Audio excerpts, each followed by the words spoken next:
Some things just go together. Wine and cheese, flowers in springtime, and yes, books and bottles. We pair your favorite author with your favorite drink. Your host of Books and Bottles, Benita Johnson.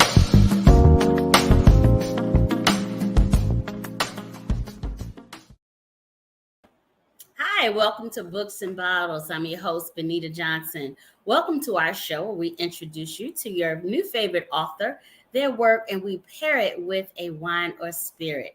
Tonight is going to be a fantastic show where we're going to introduce you to Dr. Bridget Williams, and we're going to have this conversation about cannabis. If this is your first time watching, welcome to our show. Remember to share. If you've been with us before, we so appreciate you for coming back. So we're going to jump right in because everybody's talking about cannabis, legalization, decriminalization, medical benefits. Just is it good for you or if it's not? So we're going to have Dr. Bridget Williams join us and educate us on this plant. Welcome, Dr. Bridget Williams. Thank you, Benita. I'm excited to do this today. Yes, I'm going to hold up the book so everybody can see it. Courage in Cannabis, an anthology of inspiring stories written by heroes. Yes. All right, so thank you for being here, first of all. So what got you? Tell us about you first. Why, you're an expert in this subject. Absolutely. So I am a board certified family physician and life coach and a cannabinoid physician. But I started my career at the Cleveland Clinic doing family medicine. And I had a patient years ago that started to ask me about cannabis. I thought she was nuts, of course, at the time. And but I always really honored my patients. I really felt like we could do a better job than what we were doing. Mm-hmm. I felt, this idea of diagnosis pill, you don't like the pill, here's another pill type of, factory type medicine was frustrating to me. And so when this patient started asking me about cannabis, I looked it up. I expected to find nothing and to kind of just educate her on that. And she really educated me. I was blown away by the information that I was finding about the medicinal possibilities that cannabis could do. Mm-hmm. And so I really bought in. I said, let's do this. She was an amazing woman, breast cancer survivor, just diagnosed diabetic. And in the course of making edibles and smoking, I was working on dosage and timing.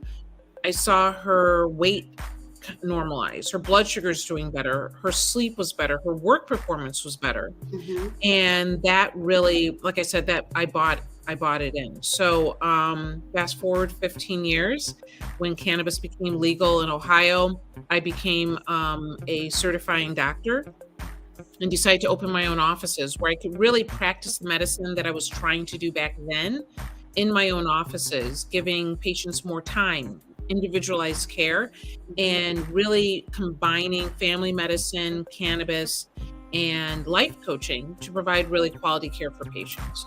So, the thing about it, we hear about it, but we don't necessarily know how to use it. Mm-hmm. Folks have been using it recreationally for decades, centuries, probably. Right. And not really knowing the medicinal purposes. So, mm-hmm. How do you, kind of go about just knowing this amount or this part is good for diabetes, this is good for weight loss or whatever. Absolutely. So that's really the benefit of, to be honest, it's the benefits of legalization, because the more legalization, the more research. And through research, we find out more about the different components of cannabis. And what we've learned is that the cannabinoids, right? So these are the active components of the cannabis plant. And there's over 100 different cannabinoids. And what we've also learned is that there are terpenes, which are the essential oils of the plant that have great medicinal qualities. But probably most importantly, we learned that there is an endocannabinoid system in every mammal and vertebrate on the earth. Okay. And it develops in utero. So we have a system in our body, which is an overall like umbrella system that helps balance every other system in our body, every organ, our skin, our immune system. And it works by chemicals or by neurotransmitters that are very similar to the cannabinoids that we find in cannabis. Okay, so Now, when you say mhm, cannabinoids, is that any way connected to like those who buy or partake like strands? Is that connected at right. all? Okay. Right. So the cannabinoids are the active parts that you find different strains of cannabis plants, right? So examples of cannabinoids are things that people have become familiar with. THC, which gives you that euphoric effect, which Okay. is a welcomed effect for some and an unwanted side effect for others. Or CBD, which has gained a lot of popularity over the last several years. And it is more of the workhorse, is what I call it, of cannabis, right? So it does the majority of those medicinal things that we're looking for. And I consider THC the icing on the cake, which is incredibly medicinal as well. But there, like I said, there's 100 other ones that we look at and we're learning about that really make cannabis this really medicinal, incredible plant. Oh yeah, I agree. So when you just something about you when you decided that I'm going to go into this study of cannabis, what was the reaction from your colleagues? Um, I don't know. I think you get a few stone throws above 40 and you really don't care what other people think, right? That's You true. just kind of go with what your heart is telling you, what feels good to you. And I think what's interesting is that I knew for the first time I was really feeling I was in my purpose in my medical practice and that I was really happy. So, what other people thought, I really kind of laughed because I was like, I'm happy. You know, I'm Yeah. I'm not dealing, I'm no longer a servant to the insurance companies. I'm no longer a servant to the pharmaceutical companies. I'm really paying attention to my patient and doing what they really need based on how I'm getting to know them and understand their bodies. And don't get me wrong, I'm not anti-pharmaceutical. Sure. I'm not anti-traditional medicine, but I do think we're narrow in what we provide and that we're not paying attention to the communities that we're serving. Yeah, I agree. I two of my sisters are doctors, Mhm. and so we always talked about more holistic approaches because my doctor is a holistic. Very good. She's an MD, but Mhm. she takes the other approach unless we can't fix it naturally, then we do medicine. So Yes. I Yeah, appreciate you and what you're doing. So let's absolutely. get into your book. Yes. Yes. So how did you chose these folks to have their own successes and experiences in Yes. cannabis. What inspired you to want to put this together? When I first got into the cannabis space, I was blown away by the stories. I was handing the cannabis card or the card that they use to go to a dispensary, and I had big burly men crying. And I was like, well, what is going on here, right? And I was learning, first of all, up until that moment, they were all using cannabis illegally. So for the first time, I was able to actually help them in a way that could really be beneficial to and that they can feel confident about. Mm-hmm. So that was number one. I had women that said I can finally go to church because I now have this card. I had parents that were saying I can share it with my 10-year-old and show them that I'm not some sort of pothead, but this is my medicine. Yeah. So that's what really, really drew me in. I actually started writing these stories down, and I had someone that was interested in publishing them, but my heart told me that they weren't my stories.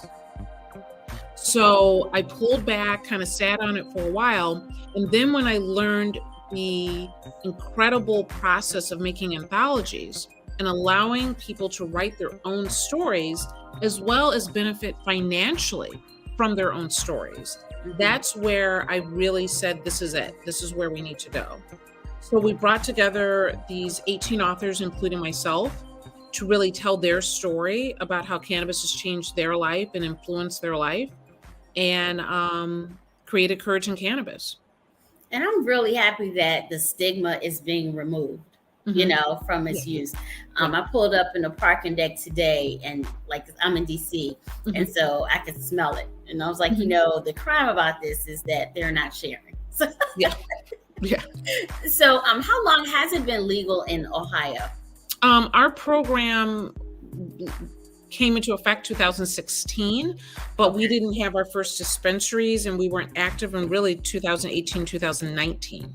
Okay. Okay. So this is a new program still for Ohio. We're still really getting our legs on how this program will run and compared to other states. Okay. Because Hmm. my home state is Virginia. And Hmm. so, you know, we first started, it was decriminalized and it was just legalized, I think, last July. So, July Hmm. 2021. Hmm. So, you know, we're still very new, you Hmm. know, in our process here in Virginia, Hmm. well, my home state of Virginia. And of course, Yeah, I'm in DC. And so, you know, that's a whole nother ball game there. DC is DC.